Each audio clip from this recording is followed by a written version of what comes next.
journal. Bénédicte Kanda. Madame, Monsieur, bonjour. Merci de nous rejoindre sur Radio Lomé pour le journal de la mi-journée. Au sommaire, reprise des activités parlementaires. La ville de Kara a accueilli hier la cérémonie d'ouverture de la deuxième session ordinaire de l'année 2024. Cette session délocalisée est une occasion pour les députés de se rapprocher encore un peu plus des populations de l'intérieur. En RDC, l'ONU dénonce le pillage minier dans la zone de Roubaïa contrôlée par le M23. Selon un rapport, le groupe rebelle a renforcé sa mainmise sur la production de coltan.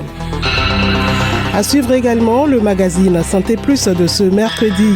L'école togolaise a rouvert ses portes depuis. L'hygiène des dames revendeuses dans les écoles nous intéresse.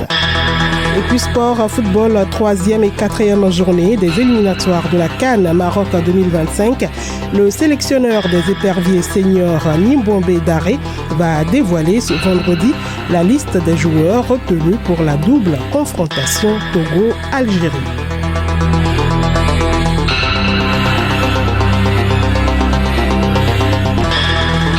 Radiolomé.tg. Bienvenue à tous. Ils sont de retour à l'Assemblée nationale. La deuxième session ordinaire de l'année 2024 a été ouverte hier au Palais des Congrès de Kara. Les présidents des Assemblées nationales du Bénin et de la Côte d'Ivoire ont pris part à la cérémonie d'ouverture. Le point, Eric Tazo de Radio Kara. Prévu pour une durée de 3 mois, les travaux de cette session ont été ouverts dans un palais des congrès de Kara riche en sons et en couleurs. Ils sont au total 95 députés présents, confirmant ainsi que le quorum requis pour le démarrage des travaux. Des travaux à Kara jusqu'à vendredi, ponctués de plusieurs communications et une mission d'information dans la région des Savanes par les membres du bureau de l'Assemblée nationale accompagnés des députés de la région. Le président de l'hémicycle togolais, Sévan Tepe Adedje, a exprimé sa joie et celle de tous les parlementaires à être à nouveau à Kara pour cette cérémonie. Comme le disait le père de la nation, je cite, « Là où le cœur est, les pieds n'hésitent pas à y aller. » Fin de citation. Alors nous sommes heureux de revenir à Kara.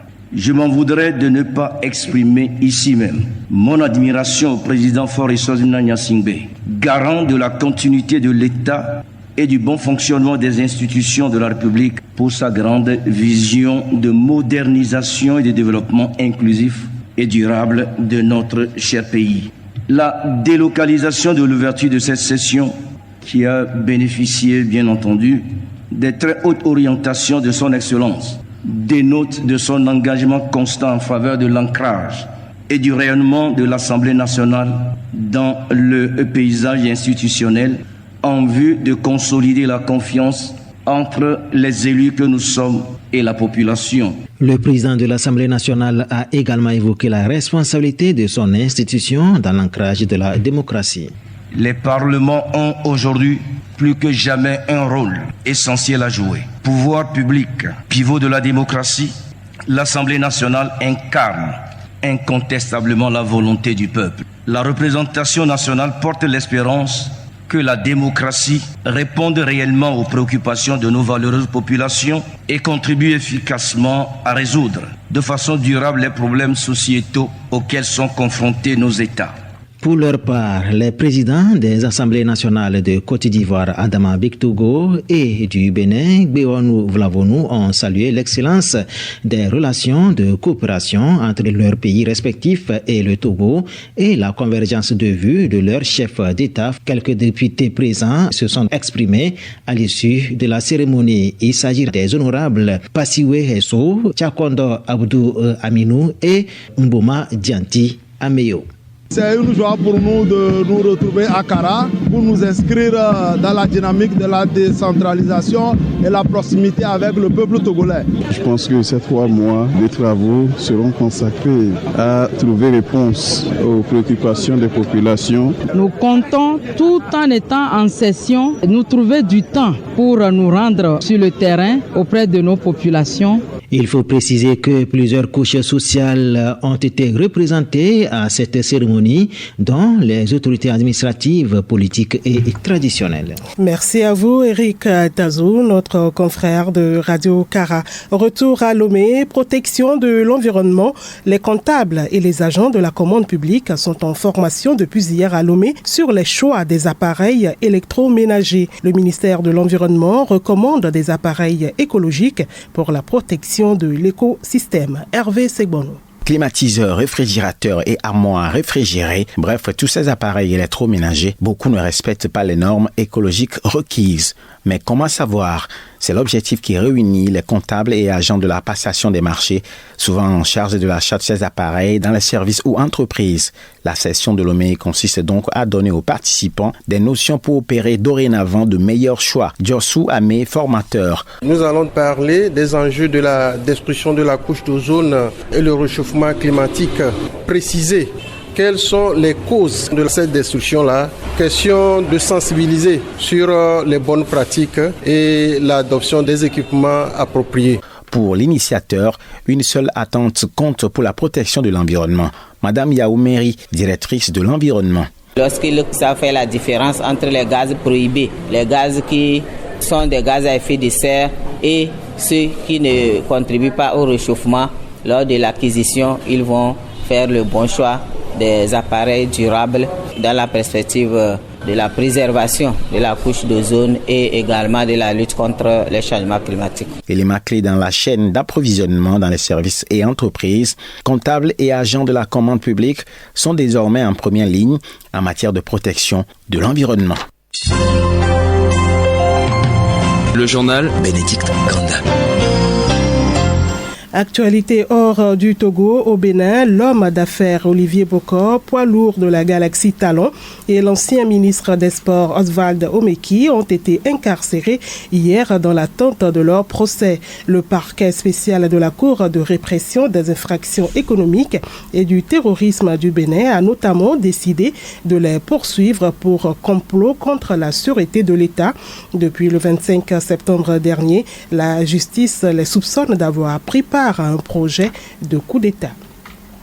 Législative du 17 novembre prochain au Sénégal, l'une des coalitions de l'opposition Taku Wallu Sénégal a investi l'ancien chef de l'État Macky Sall comme tête de liste nationale. Le PASTEF au pouvoir a lui choisi le Premier ministre Ousmane Sonko pour aller à la conquête d'une majorité à l'Assemblée nationale. Le possible retour au Sénégal de Macky Sall, absent depuis qu'il a cédé le pouvoir à Bassirou Diomaye Faye, marque le vrai début de campagne de ces législatives. Conflit dans l'est de la RDC. Devant le Conseil de sécurité lundi dernier, Bintou Keïta, la chef de la MONUSCO, a exprimé de vives inquiétudes concernant l'exploitation minière dans les zones contrôlées par le M23. Le groupe rebelle soutenu par le Rwanda a renforcé sa mainmise sur les territoires de Massissi et Rutshuru. Il contrôle ainsi la production de coltan. Dans son rapport au Conseil de sécurité, Antonio Guterres a apporté quant à lui davantage de détails sur la situation. Le Rwanda a d'ailleurs connu une augmentation record de ses exportations de coltan avec une hausse de 50% par rapport à l'année précédente, laissant ainsi présager l'implication de ces minerais dans la contrebande. La suite de cette édition, son nom vous parle forcément. Mahatma Gandhi, symbole de la non-violence.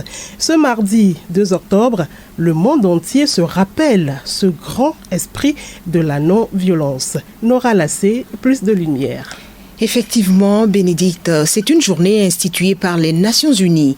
Loin d'être un pur hasard, la date du 2 octobre coïncide avec le jour de naissance de l'emblème incontournable de la non-violence, Mahatma Gandhi. Imaginons deux familles saignées des années durant par une vendetta qui a décimé beaucoup de membres de chaque parti.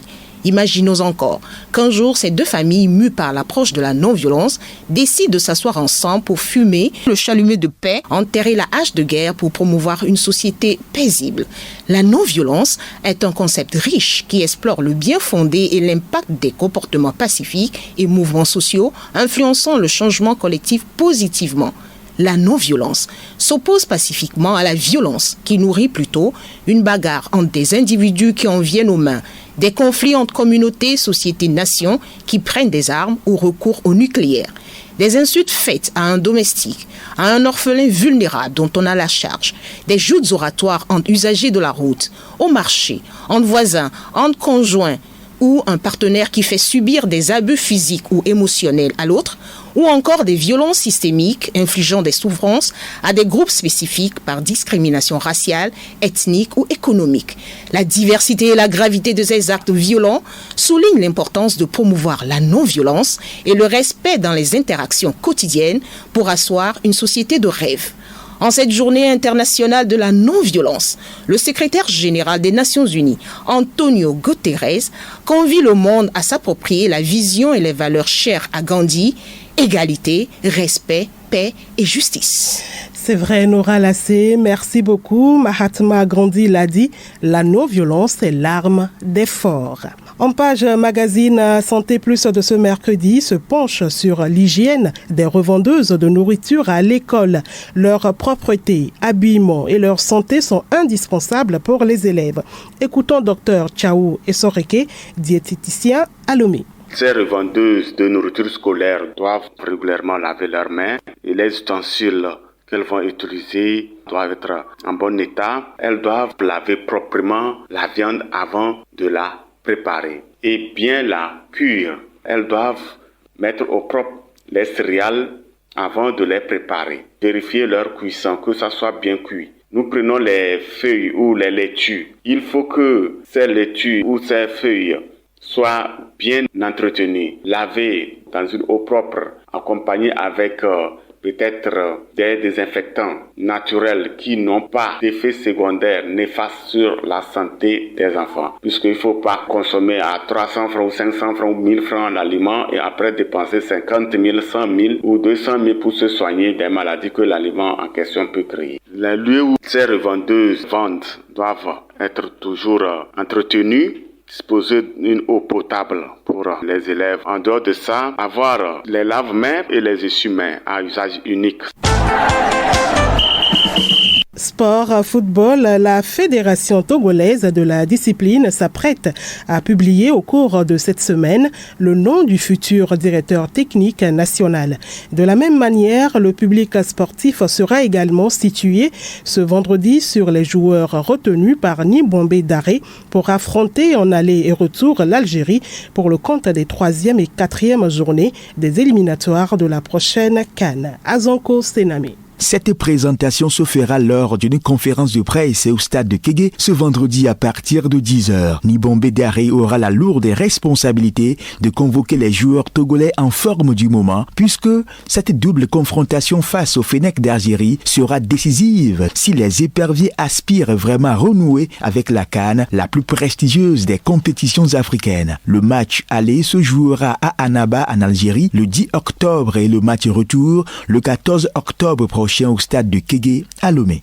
Les éperviers locaux de leur côté ont bouclé lundi dernier le premier stage en vue des éliminatoires du championnat d'Afrique des Nations CHAN 2024. Kader Koubadia, sélectionneur de l'équipe locale, dresse le bilan. Le bilan, je dirais que c'est plutôt motivant, on va dire. On est proche de la compétition, sachant que le Togo, c'est factuel. On a un retard par rapport aux autres. Ils ont fait beaucoup de regroupements. Nous, on devait profiter maintenant parce qu'on est à un mois, on va dire, même un mois de la compétition. Il faut optimiser, maximiser le temps pour pouvoir faire des bons stages, pour pouvoir faire face à cette adversité. Par ailleurs, la Fédération togolaise de football s'apprête à dévoiler au cours de cette semaine le nom du futur directeur technique national DTN, Tété Hervé Agboudan, secrétaire général de la FTF. Disons que nous sommes à l'étape finale. Des candidatures ont été reçues, il y a eu des évaluations, il y a eu des communications avec le ministère des Sports et des Loisirs, au point qu'au jour d'aujourd'hui, je peux vous dire que le comité exécutif a arrêté un nom et avec ce nom-là, nous sommes en train de faire les dernières tractations. Et nous mettons le cap sur l'Europe pour finir. La deuxième journée des matchs de groupe de la Ligue européenne des champions de football se poursuit ce mercredi. Lille reçoit le Real Madrid. La Juventus de Turin rend visite à Leipzig. Face à face, Benfica Atlético de Madrid. Gros duel entre Aston Villa et le Bayern Munich. Déjà mardi, Dortmund a atomisé 7-1 Celtic Glasgow. Le FC Barcelone a pulvérisé 5-0 Young Boys de Berne et Arsenal a battu 2-0 le Paris Saint-Germain. Et puis l'information insolite pour terminer, aux États-Unis, une femme de 28 ans a été arrêtée pour avoir collecté illégalement l'équivalent de plus de 2 millions de nos francs pour les funérailles de sa mère. Seulement, la majorité des fonds récoltés ont été utilisés à des fins personnelles au lieu de couvrir les frais funéraires comme promis. Les directeurs de pompes funèbres n'ont jamais reçu le moindre paiement. Lors de son interrogatoire par la police, elle a avoué avoir détourné l'argent pour payer son loyer, ses factures et ses besoins quotidiens. Elle a plaidé coupable de fraude par fausse déclaration, invoquant ses difficultés financières comme cause de son comportement frauduleux. Elle a été condamnée à 20 semaines de prison avec sursis ainsi qu'à 140 heures de travail non rémunéré.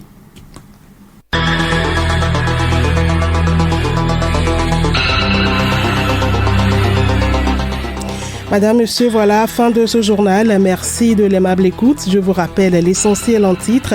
Reprise des activités parlementaires. La ville de Kara a accueilli hier la cérémonie d'ouverture de la deuxième session ordinaire de l'année 2024. Cette session délocalisée est une occasion pour les députés de se rapprocher encore un peu plus des populations de l'intérieur. Et puis en RDC, l'ONU dénonce le pillage minier dans la zone de Roubaïa contrôlée par le M23. Selon un rapport, le groupe rebelle a renforcé sa mainmise sur la production de coltan. Bon après-midi à vous.